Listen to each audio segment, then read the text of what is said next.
E aí pessoal, tudo bem? Bem-vindos a mais um episódio do Beer School. Esse episódio ele tem uma proposta totalmente diferente. Eu quero começar a inserir mais elementos próprios aqui. Hoje eu quero falar de uma experiência muito importante, aliado com uma outra proposta que eu tenho, que é fazer análise de coisas relacionadas à cerveja, filme, música, livro. Tem música relacionada à cerveja que eu uso para abraçar, que é supimpa, hein? E para começar, eu quero falar do que foi uma das experiências mais legais que eu já tive na vida, que foi fazer parte de um documentário. Então, não sei se vocês já assistiram, eu geralmente falo nas outras redes sociais dele, não falei nenhuma vez no YouTube, mas boa parte do meu público tá aqui no YouTube, a maior parte, na verdade, né? Então talvez você não tenha nem ouvido falar, que é o documentário Em Busca da Cerveja Perfeita. Talvez esse é o ponto-chave para a cerveja perfeita.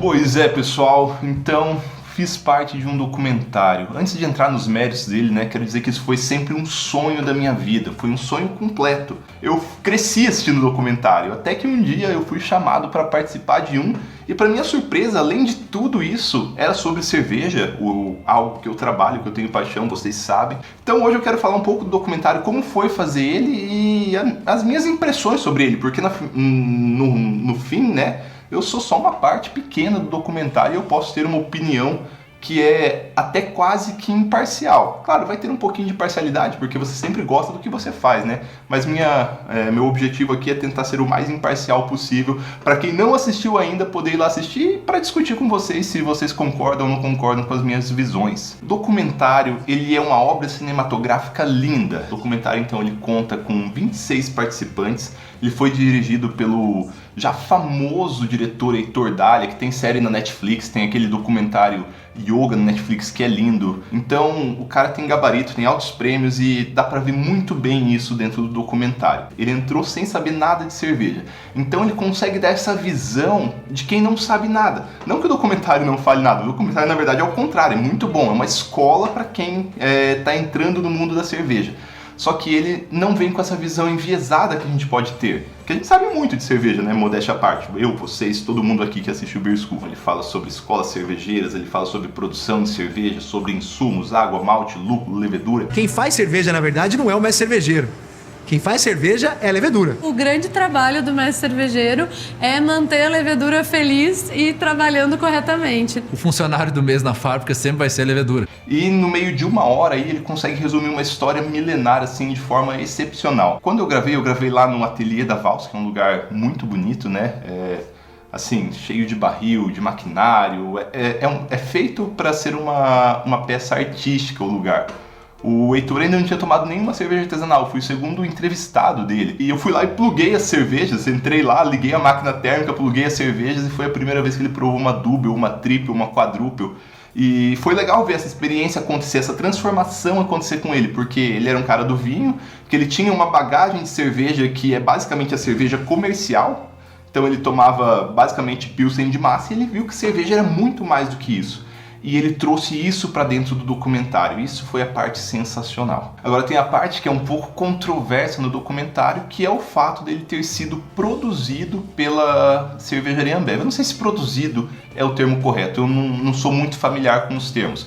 Ele foi financiado pela cerveja Ambev, acho que foi produzido pelo Heitor mesmo, porque lá nos créditos está Heitor como produtor.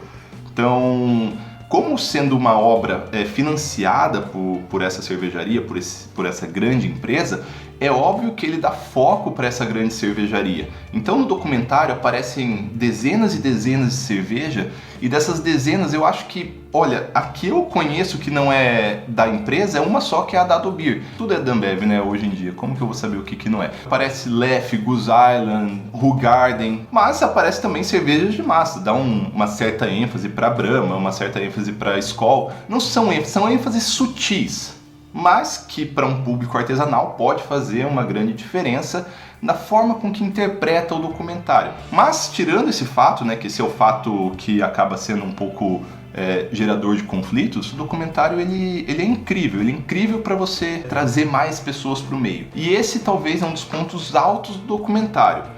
O fato dele mostrar a paixão por cerveja. Isso foi, assim, incrível. Tem eu e o Célio, o cervejeiro da Vals, que temos uma visão mais técnica, uma visão mais de produção de cerveja mesmo, e de cerveja artesanal mesmo. Aí tem o Celso, que tem a pegada histórica, ele tem uma pegada histórica, assim, nossa, demais. E é muito legal ver isso acontecendo, ver ele falar das escolas, de como aconteceu isso, de como aconteceu aquilo. E daí se estimulou que se bebesse na Idade Média muita cerveja para não morrer. Se bebia água, morria. Se bebia cerveja, vivia. A condição era simples, além de muito mais divertida. E tem pessoas que trabalham com a produção que a gente não está acostumado. Pessoas que trabalham com lúpulo, levedura, cevada, malte. E talvez esse é um dos caras que eu até anotei o nome dele aqui, que pra mim é um dos caras mais sensacionais do vídeo, que é o Willy Buchholzer. E você vê a paixão por cerveja. Ele nasceu dentro de uma plantação de lúpulo, ele trabalha, hoje ele é doutor pela Weihenstephan, trabalha com cerveja, trabalha com lúpulo. Ele fala uma mentira lá, né, que lúpulo não pode nascer no Brasil, mas a gente dá um desconto porque talvez ele não sabe que a gente já evoluiu nessa ciência. When you rub it, so the lupulin glands break, then you get the full aroma.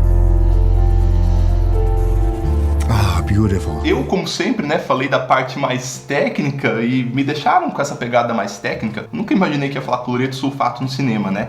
E eu tenho vídeos aqui no canal que eu falo sobre isso e eu falo dessas coisas lá. Mas claro, o foco do documentário não é o público exato do Beer School, né? Ou pelo menos não em quesito de informação, talvez em quesito de entretenimento. Então é um documentário que ele tem uma pegada de entrada, mas mesmo assim ele aprofunda um pouquinho. O documentário é lindo, tem cenas lindas, ele é muito, muito bem produzido.